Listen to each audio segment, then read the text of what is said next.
payat.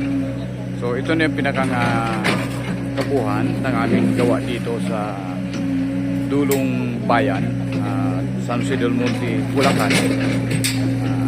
Project ito ng Mega Wide. Yan, uli na. Mababangga tayo. Papasok ko pa tayo. Yan. So ito yung pinakang bungad.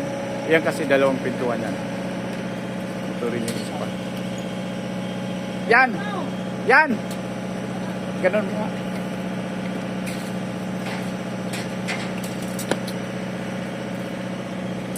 Yan, yung itong pinto. Balik! Yan. Tapos, ito pang... Yan, ito pang isa! Ay, yan yun yung gamit ko. Lahat ko na yung gamit ko.